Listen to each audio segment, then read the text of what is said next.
Ibrahim Mustafa is a highly sought-after figure in the world of public speaking, with over 30 books and years of experience as a coach, keynote speaker, and author. He has established a reputation for delivering dynamic and engaging presentations. This, combined with his work with prestigious organizations such as Astana Expo, World Economic Forum, and Google, has earned him a place among the most respected names in the industry.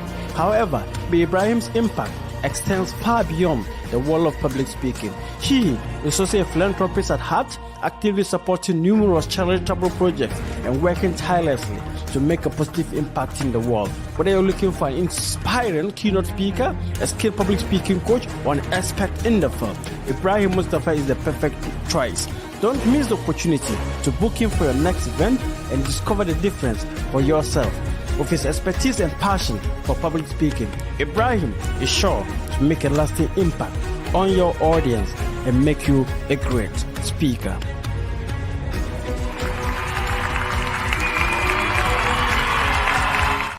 Right, welcome to the IM Talkcast. My name is Ibrahim Mustafa and I'm your host for today. This is your number one inspirational talkcast that will inspire you. I bring great people who have the expertise, experience to inspire you with their words, to let you know that whatever you do, wherever you are, is possible for you. And today, we are fortunate to have one of the greatest speakers, and he's a trainer to TedX Speakers, and he coaches a lot of people to also become or to mount the TedX stage. You know, when we talk about speaking, storytelling without TedX, then I don't think you'll learn more. So today we have in our midst someone who has great strides, has founded a lot of companies. One of them is a Silicon Valley Inspirational Tours, which he will talk about. XO1, my school of talk, where he teaches people or coaches people how to speak on the tech stage. And we also have Innovation Agency, all founded by one person. Today, I am humbled and happy to introduce our one and only Niki. Niki, welcome to the IM Talkcast. Thank you so much for this wonderful introduction. It's not getting any better. I think I should leave right now. I'm not that far high. Great. Thank you very much for honoring this. And my team don't take it lightly at all. And thank you all for inspiring the world, giving opportunities to young people by just doing what you do. You're inspiring people. So talk to us a little about what you do and bring all together so that we kickstart. So what I do, I think people have a lot of questions about the future. Yes. And there is one part of people who want to understand what will the world look like in 6 years and how I'm going to survive this next 6 months. And then there's another group of people who have these ideas, but maybe sometimes they're having a hard time articulating these visions and these ideas to the people. And I try to bring both together and help also both being articulate with communicating their idea and on the other end, understanding what's going on. And that's what I've been doing in the past 13 years. Wow, that's wonderful. So you have different organizations. You founded different organizations to, I think, deal with different sectors. But I can see at the end, it's just to inspire, to let people know that, to change their mindset, to let them believe in themselves. Maybe can you talk to us a little about the Silicon Valley Inspirational Tours? Happy to. I think in general, because you mentioned it, I founded so many organizations, which sounds very bold. I think, again, there are two kinds of people. One are builders and the other one are keepers. And the builders are miserable keepers. So they're here to create something, but once it's established, they have to pull themselves away from the narrative because they will be terrible in maintaining it. And others are really good at maintaining it. They're maybe not so excited in starting one company after the other, but once they're in an organization, they know really well how to keep that organization on a successful high level. So I'm probably more of a builder than a keeper. In San Francisco, I started this program in 2012 from a personal experience where a friend introduced me to 5 people. And the beautiful thing, so I'm European, and when you're in Europe with an idea, people will give you 5 reasons why you might probably fail. And then there are good reasons so you don't even start. But when you're in San Francisco and you have an idea, people will connect you with 5 people you should have a conversation with to get smarter in that space. And that's exactly what happened to me. I had this idea of the innovation agency. A friend of mine connected me with 5 people in San Francisco. Each of these 5 people connected me with more. At the end of the week, I had 20 conversations, and I felt really pumped. And I felt like, hey, this is what I need to do for people. And that's where I started curating this program. I take 10 people in a group, not bigger groups, because I always want to keep the whole thing in one conversation. I think when you're more than 10 people, you can't keep it on one conversation. It's always more than one conversation. So 10 people in the group, and we're going to meet 4 to 5 people in San Francisco or in Silicon Valley every day, people working in the same industry or people working on technology that might probably impact that industry. I want to create a dent on their universe. I want them to go home after this week and make different decisions. So I'm really passionate. That's why I decided I want to set that bar so high that I want to be known as the guy who's changes the life of 10 people every week. And Great. The tour website. Wow. So you can see this. I'm just exploring the website, and it's just pure inspiration. Pure inspiration. So go onto the website if you want to learn more about this. You get some of the testimonials, conference on wheels, the values, and all that great things that are happening here. So get in touch, and we'll move on from there. So the next question is that eventually we'll talk about how people can get in touch with you at the later part of this presentation, where they can be part of this change. And also, I think that a lot of organizations will also love to do this in terms of, so if you have maybe an organization you are running and you have a staff of maybe 10 or 20, sometimes giving them this value, letting them even tour different companies, I think will be a great fit. So you can reach out to the Silicon Inspirational Tours, and you will strike a deal whereby you bring your staff, and it's beautiful when you go there like a group. It makes your team formidable. It even gives you clarity of vision in your organization. So reach out to them, and I think they will sort you out. And I don't think it's only even on Silicon Valley. If you want to do Dubai, if you want to do Europe, and you have a group of 10 or 20, you can, I think this can be considered based on the fact that even in Europe, I know of what you do. The organization that came to Accra to do the SOS program, vast rate of networks. And I'm speaking from facts that Niki, he's a man of networks, and he will be able to network you to that. Now let's talk about why all this.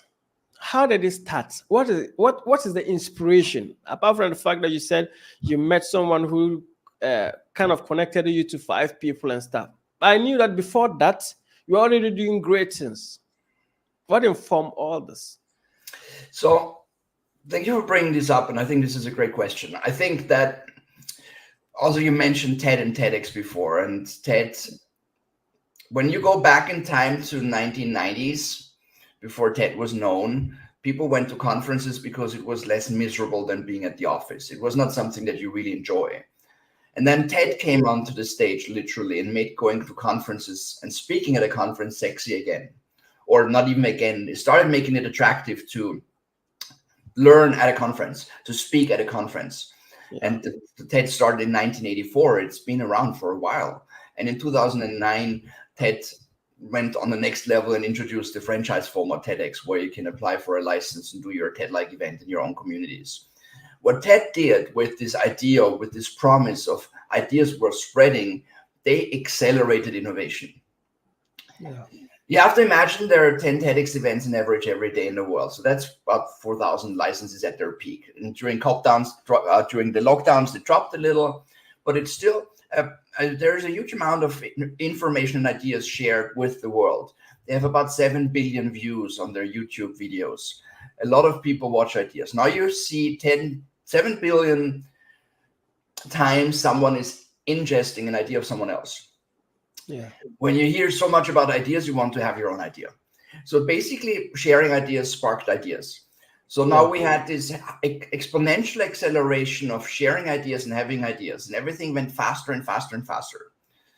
The problem with exponential change is that always nothing happens until everything is happening. And when you're in this process where the doubling pattern are doubling, but on the bottom of that hockey shift curve, it feels exciting. But when you hit the knee, it goes out of control. And I think right now we need to slow down. Right now we need to give ourselves time, allow ourselves time to say, hey, can I think about this? Or can you say it again? Can you repeat this? Or, well, here is a thought that I have. What do you think about this? Yeah. And this is not happening on a conference because you just sit there in the audience, you're muted, right? You just listen, make your notes, and then you have 15 speakers a day, which is a lot of information to process, and then you go home.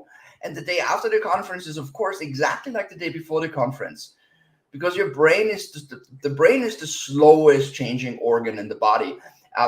It always, like there's this called rubber band effect. It always bounces back to where it was before when it gets overwhelmed with information. Yeah.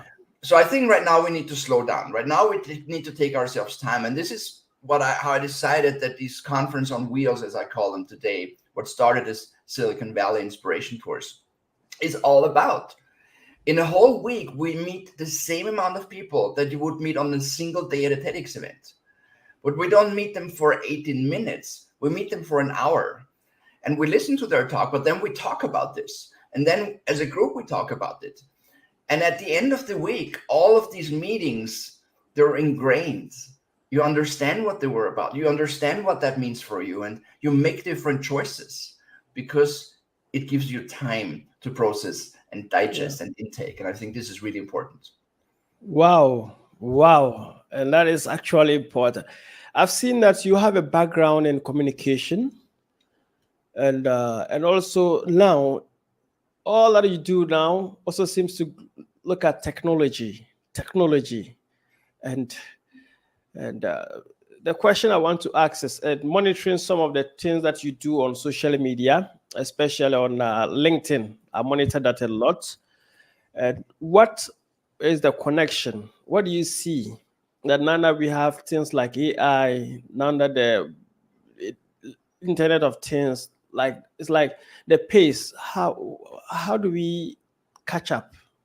So first of all, I think it's important to understand that technology will not solve any problem. And technology is not inspiring. The moment you understand technology, so Silicon Valley operates 5 years ahead of technology, which basically means everything that you can buy today, it has been developed 5 years ago, and they're already working on something that we're going to buy in 5 years today. Yeah. So let's take this iPhone 15 that's been launched in September. You buy it in September, but it's 5 years old technology. It takes you a year to deploy your own technology. After a year, you're launching something that's new for you, but it's actually 6 years old. Right. So you have to step away from believing that technology is inspiring. This is just a means. Cars are not inspiring, but when it takes you to another place and you can do things in another place, that might turn into something that has an impact. So where everything is coming together is communication. Because if you have a great idea and you're not able to articulate it in a way that people get excited to learn more about it, it is the exact same as if you wouldn't have an idea in the first place. Yeah. Right? If I have big thoughts and they don't get out of my head in your head, it's like if I don't have big thoughts, right? No one knows, so it's not happening. So communication is where it comes together. And communication is everything we're doing. Communication, like this is a podcast recording. There are some people watching this, but when we're just having a conversation, my audience is one, but it's the exact same thing. Yeah. Right? If the audience is 1 or 5,000, it's the same thing. I have something here. I want to bring it in a way across that you at least understand what my thoughts are. So you make your own choices. Right. But if it doesn't even make sense to you, if you don't know where I'm going, it's as if it hadn't happened. So that's where it all comes together. Yes, my background is advertising and communication, which was an exciting job in the past. Because you work with CEOs, it was their agenda, it was important for them. And I think the whole industry turned a little self-complacent. That might have changed. I don't know. I'm not in advertising for almost 10 years now, and every industry is evolving. But it's communications, right? There is this product, and you want people to buy this pen, right? So you have to talk about how you write beautiful letters with this pen and make people want to write beautiful letters, so they need the pen. It's the same thing. Here is artificial intelligence, right? There is this huge launch from OpenAI last November. Now everyone understands what AI can do for you. Everyone is tinkering around. We're in sandbox. It's out there. You need to know, okay, what next? Because all these surfaces that we see are distraction, right? DALL-E, DID, Midjourney, ChatGPT, that's beautiful entertainment, but right now it's just a distraction. What's behind that? What comes next? You need to be able to understand where we are today to make decisions for tomorrow. So that's where it comes together. Great. The business therapist. So now, if you are listening, if you are watching, if you are listening, you may not be able to see this, but if you are watching this, you will see that when you go on to LinkedIn, Niki Skene, super connector, exponentialist, creator of inspiration tours. So that's his LinkedIn profile for you. And once you connect with him on LinkedIn, I think everything will be sorted. So maybe talk about a little about how they can connect with you and some of the things that you are doing that they can be interested in and getting specifically to you to get solved. So if you're interested in understanding what all of what's happening right now in technology and means for you, yeah, I think I can help you. If you want to have a business safari through Apple and Facebook and Google and count micro kitchens and look at the fancy get your shit done posters on the walls and all these kinds of surface crap, I don't think that I'm the right person. I don't think that this is very beneficial for you. Yeah. So it's not about consuming all that's out there. I'm not the right person to help you consume what's out there. Yeah. But I think I'm the right person to help you understand what does this actually mean for me and what decisions should I make to be successful or just stay sane, right? With this insanity of innovation and change and everything's being in question. It's also a topic of staying sane, being exposed to all these changes. That's where I can help you. You can see that Niki Skene or Skene is my last name. All the socials are all under Niki Skene. And there's also a webpage, nikiskene.com. And you mentioned the inspiration tours. It's on conferenceonwheels.com. And the ISUY is where everything comes together. But find me at Niki Skene and we'll take it from there. Great. What was your the first time you stepped on the TEDx stage? How was the feeling? It was interesting because I was not a speaker. I was not a host. I was not a speaker coach. I was not an event organizer. I was not experienced in working with conferences. I was only passionate about TED. And I was at TED and they said, here is TEDx and you can apply for a license. And I thought, hey, great, I'm going to apply for a license. And then TED said, you have to speaker coach your speakers. And then I said, sure, but I don't have budget. So I'm going to speaker coach your speakers. Ibrahim, what are you going to talk about next week? Great, see you on the stage. That was how I started as a speaker coach. Completely ridiculous. And then I went on a stage because I didn't have budget for a host either. And it was so strange because, of course, I was scared. I didn't know what was waiting for me up there. But then there's something really interesting happened because I was so in my hum with TED and TEDx. I was so in my space that it felt like coming home. I felt on the stage and I had this feeling of, not because I'm excited to be in the spotlight, but I had this feeling of, hey, this is where I'm supposed to be right now. Because I'm going to introduce you to 14 amazing people today. And these 14 amazing people have incredible, interesting ideas on how to look at the present, the past, and the future. And I hope you're going to enjoy this. And I was so much in my space that I forgot if I'm good at that or not. And I did very strange things, right? I sat on the corner of the stage because I just felt like doing it. And the people told me that I gave them this feeling that they were invited to a dinner party in my living room. And it was beautiful for me because that's exactly what I wanted to do. I didn't want to have this here's a stage, they're so smart, here's me, I'm so dumb thing. It's like, this is all us. And that's how it started. Wow.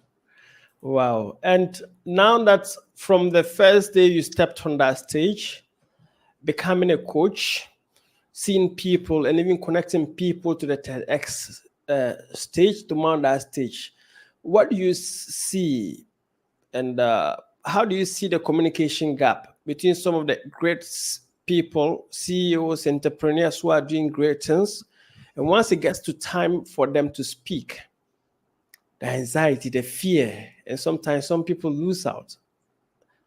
How do you see that, like now, as a coach, looking back? So I told you I started speaker coaching in a way that's not at all speaker coaching. Other TEDx organizers said, hey, you're speaker coaching your speakers. Can you speaker coach mine?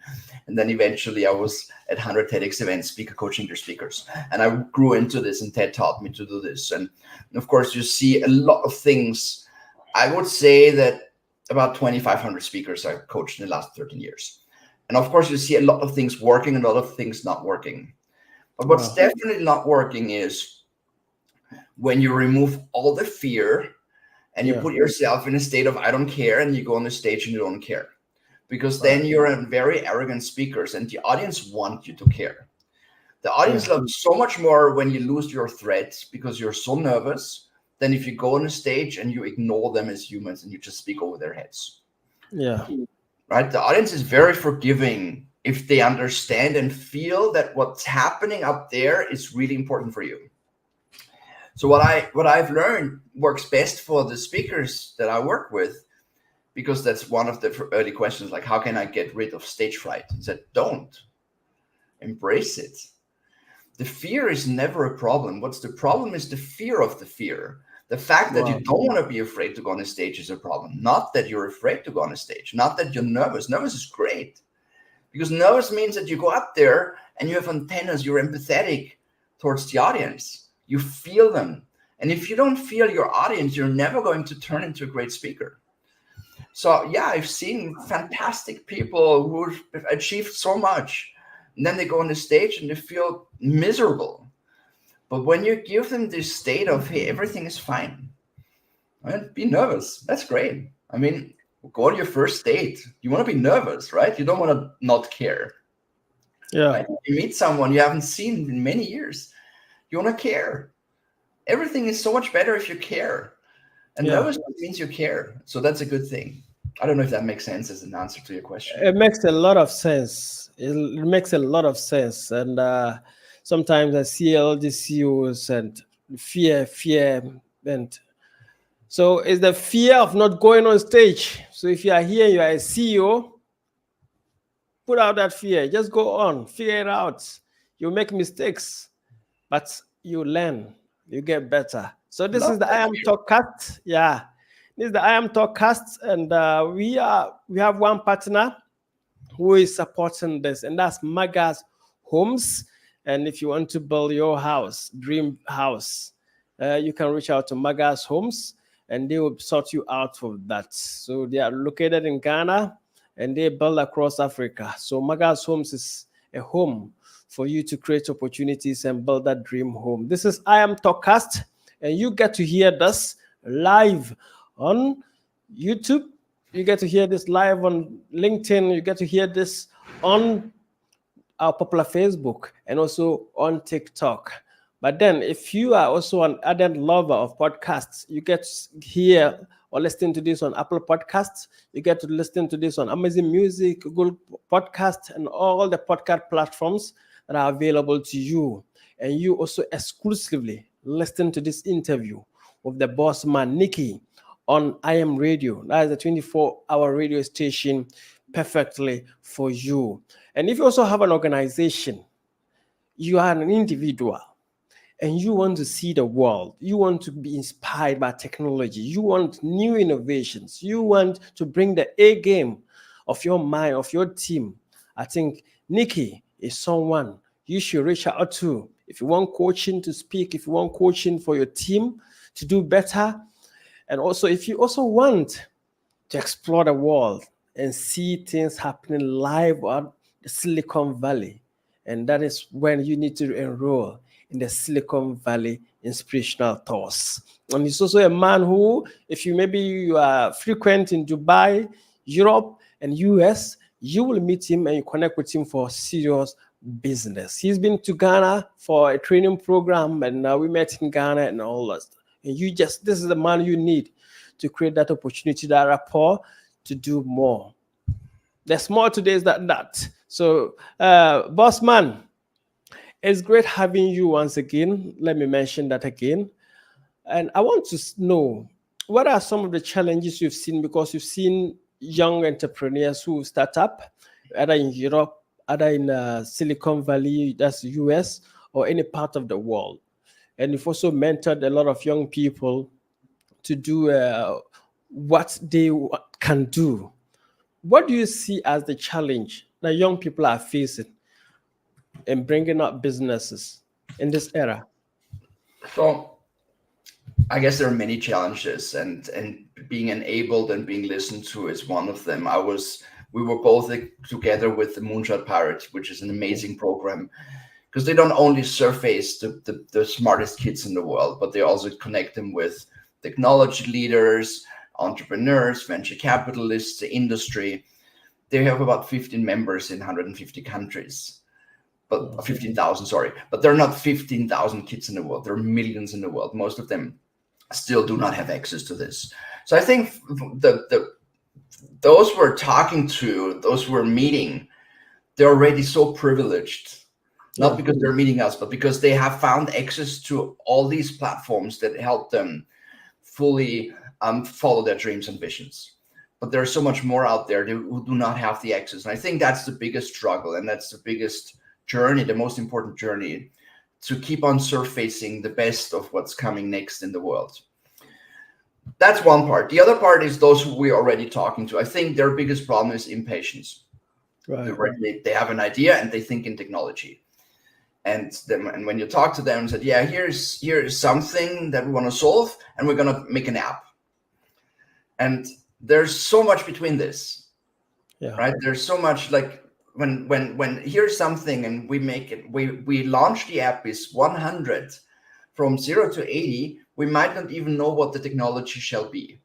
And from 80 to 100, we talk about if it's an app, if it's an interface, if it's whatever, right? If it's a human, if it's a robot, the technology comes last. And I have this feeling that the innovators of the future are a little impatient because they think in technology and they don't really go deep into falling in love with the problem, exploring the problem, looking at the problem from all angles, getting to know the problem better than your best friend, and then figuring out what can we do with which technology. Does it make sense? Wow. Yes, it makes a lot of sense. And you have founded a lot of organizations, you've worked with a lot of people, and you've listened to a lot of TEDx talks, you've listened to a lot of speeches, presentations, and stuff. What's the best advice you've ever heard? So Steve Martin said, be so good they can't ignore you. I think that's a bar. And then you have to figure out for yourself, what does this mean? Wow. And I think if you're not starting something where you know for yourself, I'm going to be so good they can't ignore me, right? I'm going to be so persistent. I'm going to be so constant. I'm going to invest thousands of hours. I'm going to sacrifice friendships, relationships, hobbies, right? Wow. If you're not that commitment, maybe you haven't found your home yet. Wow. So I think this grand bar of be so good they can't ignore you, that turned to a standard for me. Great. Wow. Be so good they can't ignore you. Be so good they can't ignore you. So if you are, whatever you are doing and you are not getting the attention, whether business, whether in sports, whether you want to be in the celebrity world, whether you are an artist and stuff, just be so good, practice, and be so good that they can never ignore you. And I'm not talking about talent, by the way. It's not about, are you talented? I'm talking about, are you committed? Committed. It's important for you. Great. Right? So Are you in for real? wow, wow. I love the commitment part because and this is also another school of thought. I've seen a lot of people in my journey to coach people and mentor and stuff. Some come and they feel like they are talented, and you actually see the talent, but in a short while, it's like they fade out. So is it about talent or about commitment? So if I may chime in on that, it's so interesting because I see so many people being so talented and never becoming really good because Yes. talent is a trap because it makes you lazy because Wow. you don't have to work hard to be good enough. And then I see people who are not talented at all, but they want to be there, and they withdraw themselves from people. They work in the late hours when no one is watching them because they're not talented, right? They know that they shouldn't expose themselves in front of the public, right? They play the guitar and it doesn't sound like anything, but they want to be good at that. So they keep on working on it. They keep on invest hours, committing, being into this. So as I said before, the talent is not it. Actually, the talent is dangerous because talent might make you lazy. Talent might make you lazy. Very important. And that is true. Talent might make you lazy. You need to be committed. You need to show up. You need to do what you can always do. This is the I Am Talkcast, and we are with Niki. So if you want to explore and know more about him, just go on to LinkedIn and you get to see more and more of him. Very soon, we are getting to the apex of our interview, and we will have series and series of this. And anytime there's a new project, he has a new project, we'll jump on and do more just for you to be able to grab more of his wisdom, more of his experience, more of his knowledge and stuff. But now, the final question, and this is a question I always ask to all my guests. And that young guy that is somewhere in the rural Ghana, somewhere in maybe in the Netherlands, that young girl, young lady who wants to start but don't know how to start, someone who is lacking inspiration, someone who feels like the world has rejected them, someone who feels like they need to be heard. What do you have to tell them? What is the final lapse of inspiration for them? So there is this saying, your past doesn't determine your future. Wow. Where you come from is irrelevant. But Wow. if you're telling me that you are not inspired, I don't believe you. Because when you were 2 years old and you were in the sandbox, don't tell me that you weren't doing something in that sandbox. Wow. Maybe since then someone told you that you shouldn't do this, right? Maybe since then someone told you to be serious, grow up, be not a kid anymore. I totally believe all these stories, but I do not believe that you're not inspired. I do not believe that you don't have ideas. The only thing I think is that you've created walls around your ideas to protect yourself from vulnerability, from someone not agreeing with you. But the ugly truth is, wherever you go and you do something that the world hasn't seen before, you are going to face headwind. People are going to say this is not going to work. People are going to say you're going to fail. And that's part of it. And when you learn to use this energy as a powerful energy for yourself to prove them wrong, then you're even stronger than before. Wow. Powerful. Very, very powerful. And these are life lessons that you can live by. These are life lessons that listen to this, download this, listen to this. Whenever you feel like giving up, whenever you feel like you are not enough, just listen to this, and that will keep you going. And to let you know that you already have it in you. You are already an inspiration, and you can be able to do more of that. So finally, we've come to the end of this. Maybe your final words, if you want them to contact you at any point in time again, uh, you can keep on, let them know again. I want to tell you one thing. Of course, you can contact me, and I'm here, and that's great. And thank you so much for having me. But even more to that, you can contact anyone. Great. I've seen this so many times that people feel like, hey, why would a guy like Elon Musk even talk to me? he has 2 ears. He talks to people, and everyone else as well. Most of the humans I know have 2 ears, 2 eyes. They talk to people, and with all the X and Facebook and whatnot, you have technology to make your way towards them. Don't feel humble when it comes to mentors and idols and people you look up to. This is not where you should think that you're not big enough to talk to these people and to listen to these people and to meet these people. Great. Thank you very much. Thank you for your time. This is the IM Talkcast, and today we have Niki Thank you Skene, so much. and he's the founder of Silicon Valley Inspiration Tours.